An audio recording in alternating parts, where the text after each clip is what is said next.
प्रधानमंत्री मोदी जितना अपनी गंभीर सोच के लिए जाने जाते हैं, वो बातें भी उतनी ही चुटीली कर लेते हैं। एक स्पीच के दौरान मोदी ने अपने साथ हुई एक घटना का जिक्र किया जिसने सबको हंसा दिया। आप सुनिए प्रधानमंत्री मोदी के साथ क्या हुआ।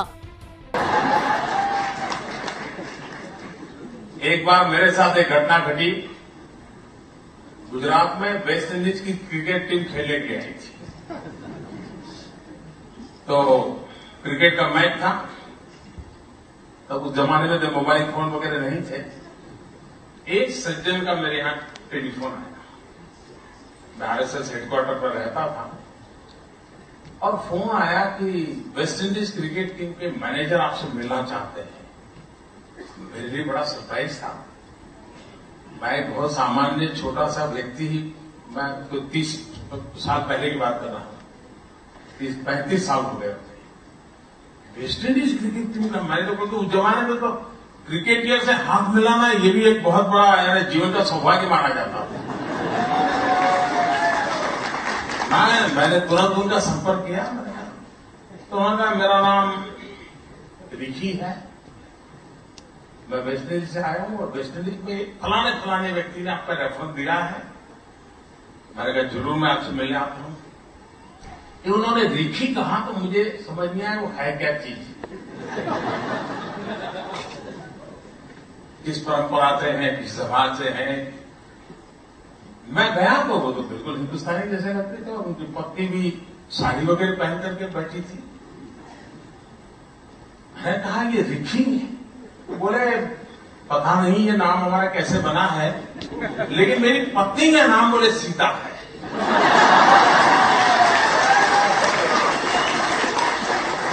आप बोले हम 150 साल 200 साल पहले हमारे पूर्वज गए थे, तो हो सकता है कि मेरा नाम के साथ ऋषि शब्द होना चाहिए। अपभ्रंश होते होते ऋषि हो गया। और बोले मैं वहां गवर्नमेंट में एजुकेशन डिपार्टमेंट में अफसर हूं और टीम मैनेजर के रूप में मैं यहां आया हूं। खैर मैंने दूसरे दिन इनका एक स्वागत समारोह रखा, बड़े वैदिक परंपरा से उनका सम्मान स्वागत किया। लेकिन तब मेरे मन में विचार आया कि अगर हमारी जो मूल परंपराएं हैं उससे अगर नाता छूट जाता है। अब आप देखिए मॉरिशस जाए तो हमें कभी भी वो कठिनाई महसूस नहीं होती, क्योंकि वहां के लोग जब गए तो साथ में हनुमान चालीसा ले गए और तुलसीपुर रामायण ले गए, तो 150-200 साल उसी के आधार पर वो भारत से जुड़े रहे, उसका गान करते रहे, भाषा को समझते रहे। लेकिन वेस्ट इंडीज की तरफ जाओ आप गयाना वगैरह में तो भाषा भूल चुके हैं, तो पहुंची नहीं भाषा। लेकिन अंग्रेजी के कारण थोड़ी बहुत कनेक्टिविटी रहती है। आपके नसीब में तो वो भी नहीं है।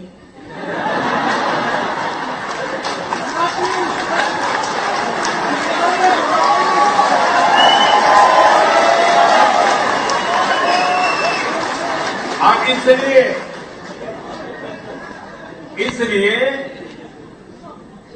जो भी अपने आप को इस परंपरा की विरासत से साथ जोड़ता है उसने कोई न कोई संपर्क रखना चाहिए।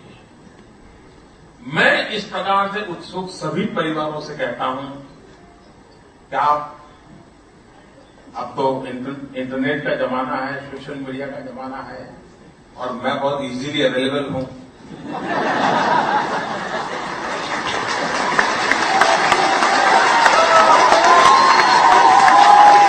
अगर आप इन विषयों में भारत सरकार को अगर लिखेंगे, मेरी वेबसाइट पर भी अगर आप चिट्ठी डाल देंगे, तो मेरी पूरी कोशिश रहेगी कि आपको भाषा की दृष्टि से, परंपराओं की दृष्टि से भारत के साथ या मूल किस राज्य से आपका संबंध होगा, कुछ खोजना होगा, तो हमारी तरफ से मदद करने का पूरा प्रयास रहेगा। क्योंकि ये नाता हमारा बनना चाहिए। क्योंकि मैंने पूछा यहां पर, तो बोले मूवी तो हिंदुस्तान की देखते हैं, लेकिन जब तक नीचे फ्रेंच भाषा में कैप्शन नहीं आता समझ नहीं आता।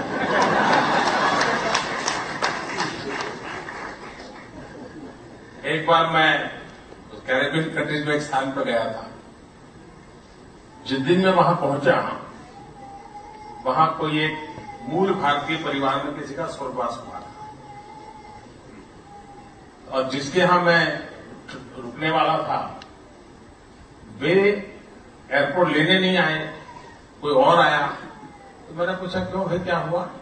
नहीं तो बोले वो हमारे परिचित थे, उनका स्वर्गवास हुआ है तो वो वहां चले गए। तो मैं कहा ठीक है, मैं भी चलता हूं वहां, हम यहां आए हैं, आपके परिचित हैं तो हम भी चले जाते हैं। हम वहां गए तो मैं जो दृश्य देखा बड़ा हैरान था। वहां उनका अंतिम संस्कार के लिए तैयारी चल रही थी, वो भारतीय परंपरा से उनको डेड बॉडी को ले जाना था, लेकिन एक हिंदी फिल्म का गाना बज रहा था और परिवार के सारे लोग रो रहे थे।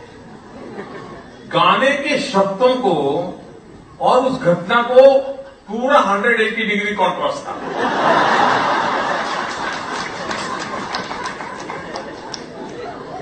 शोक और मृत्यु से उसका कोई लेना देना नहीं था, लेकिन उसमें थोड़ा सैडनेस था उस गाने में। तो वो उनको लग रहा था कि मृत्यु के बाद ये ठीक है, तो वो वही बजाते थे और वो रो रहे थे। तो फिर मेरे मन में विचार आया कि कम से कम अब जो भी वीडियो, जब उस जमाने में तो वीडियो था नहीं, लेकिन मुझे लगा कि इनको हिंदी फिल्म सॉन्ग हो तो उनको अपनी लैंग्वेज में ट्रांसलिटरेशन भेजना चाहिए, उनको समझ आना चाहिए शब्द क्या है। कोई मेल नहीं था, पर चूंकि वो भारतीय परंपरा से वो अपना डेड बॉडी ले जाकर के अग्नि संस्कार वगैरह करने वाले थे, लेकिन उनके लिए ये लिंक टूट जाना, ये अपने आप में बड़ी कठिनाई थी। मैं समझता हूं जो दिक्कत कैरेबियन कंट्रीज में जो अनुभव करते हैं, शायद इस भूभाग में भी वो समस्याएं हैं। उन समस्याओं का समाधान भारत ने और आपने मिलकर के करने का प्रयास करना चाहिए। और मैं आपको विश्वास दिलाता हूं, मैं आगे के हमारा नाता कितना गहरा बने, सरल बने और आगे वाली पीढ़ियों तक कैसे सरल बने, उसके लिए जो कुछ भी करना होगा, विशेष करके इन टापुओं पर जो मुझे आज सुन रहे हैं, उनकी सबसे ज्यादा कठिनाई है। बड़े स्थान पर रहने वालों को शायद उतनी कठिनाई नहीं होती है, लेकिन जो दूर छोटे छोटे टापुओं पर बसे हुए भारतीय लोग हैं, मेरी तरफ से पूरा प्रयास रहेगा कि आने वाले दिनों में उनको किस रूप से मदद हो सकते हैं। मोदी न केवल राजनीति के दांवपेच को समझते हैं, बल्कि जमकर हंसी मजाक भी करते हैं। शायद यही वजह है कि जनता भी उन्हें जमकर समर्थन दे रही है। NMF न्यूज की रिपोर्ट।